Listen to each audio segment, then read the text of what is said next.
G'day, I'm Bob from Paradise, and this is your tip of the week. And this week we're going to talk about Hoyas. There's so many different types. Let's say there's 150, something like that. There's more, I think, and there would be a lot that are undiscovered in the jungles of Asia, and some in northern Australia, but right through Asia is their main occurrence.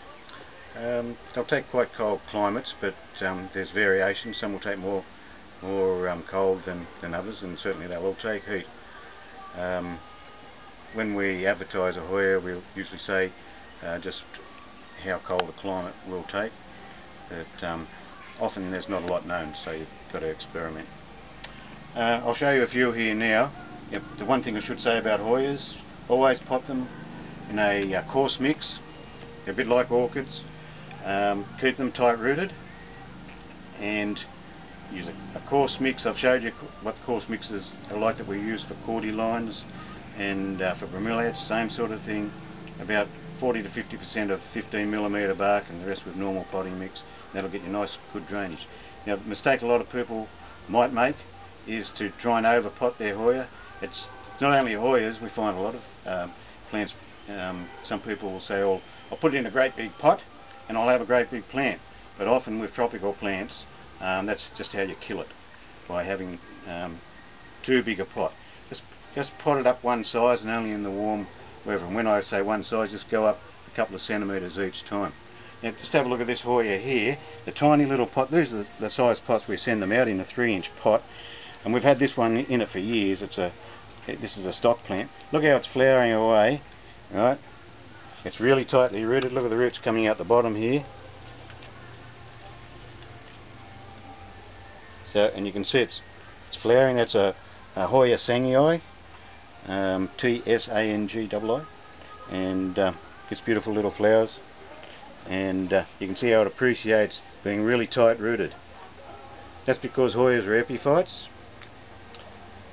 and epiphytes are plants that grow on trees and rocks, and you can imagine how much water an epiphyte actually gets. So if you put it in a big pot and drown it with water, with not much root system there to start off with, drown it with water, well, you'll kill it. So you can leave it in the same pot we sent it in for a couple of years, and when you pot it up, just go to the next size up, just a 4-inch pot, and you can leave it in that for a long time too. That's the most important point. Now we'll just show you a few Hoyas. Unfortunately, we're right in winter now, so this one's got some remnant flowers on it, but the ones we show you won't have any flowers at the moment. There's one here. It's called it's a Hoya red, Hoya pubicalyx red, and you can see this one we call Silver Scalaci. It's just a name that we use here after a racehorse. It was a grey racehorse. It's not an approved name, but it just describes it well. It's got the silver in it, and you can see this colour here. See that brown? We call those. You get that brown, bronzy colour through them. We call them shimmerers. Different. See the silver coming through there. So that's Hoya red. Very hardy. They'll take fairly cold country. Keep them under cover, or they'll go a bit blotchy. Another one. We're just building our numbers back up of this one here.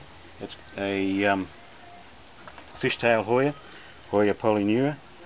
It gets beautiful star-like flowers and a really nice drooping foliage against the other one, which was a real climber. There's lots and lots of variation in Hoyas. If you thought they were all similar or there was only one, no. There's lots of different. I won't pull this one out, but this is a Hoya shepherdi, or Longifolia shepherdi. See how it gets a long flower, gets fragrant, long leaves, gets fragrant flowers, and they're little fluffy white and red ones. That's a nice one too.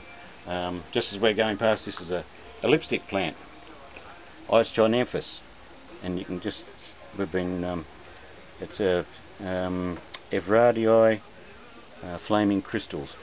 But that's an epiphyte too, but it's not a Hoya. So we'll show you a few more Hoyas. This is one called Shooting Star. We're just building our numbers up again of this one. Let them run down for a while and doing it again. Gets a shooting. Yes, you can see where that one's flowered already. See the little flower bud on the end there. That's where this one flowered.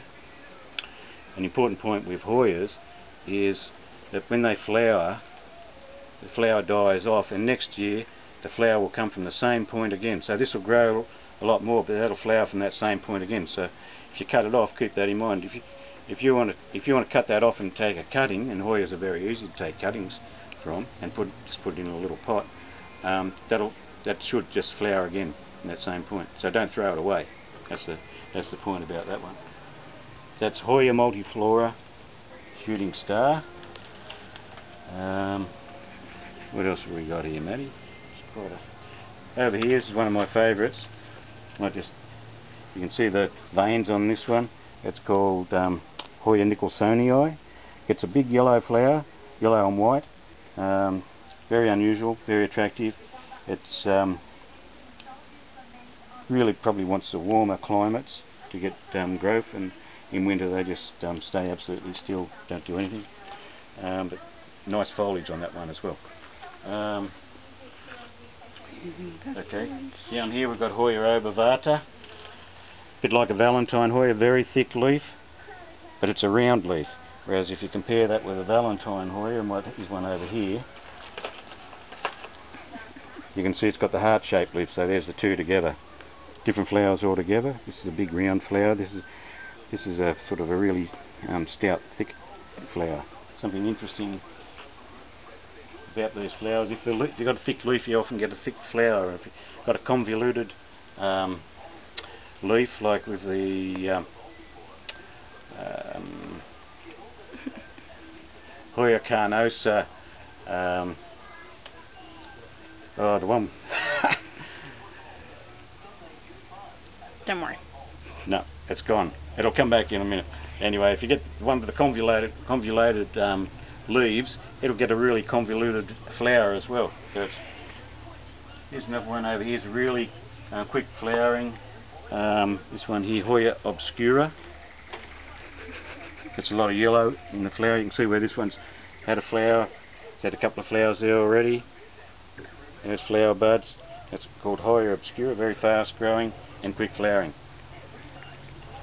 So we've probably got about 40 different ones. We've got them in different sheds. I don't know if there's any more down here. I might just show you a couple of other plants as we're coming down. That's an aglaonema, aglonema, with a silver flag through it. And down here we've got our vanilla orchids.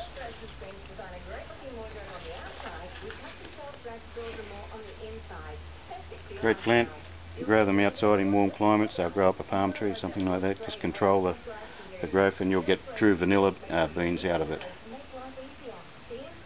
And that will also grow off a cutting.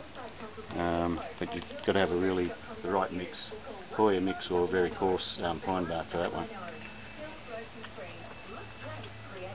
So as we move back here, we'll just see if we've passed by any Hoyas in this shed that we could show you. Oh, yeah, here's one here.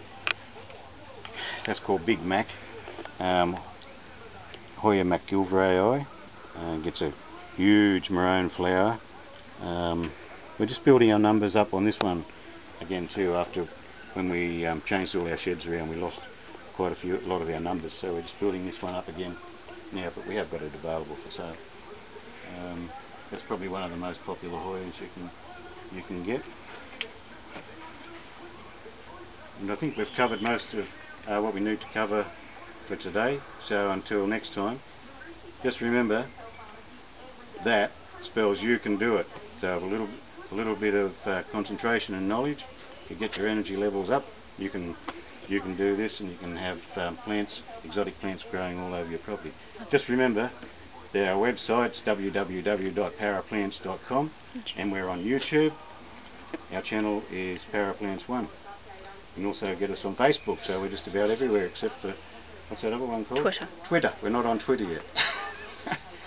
So until next time, we'll say goodbye for now, and thank you very much for listening and watching.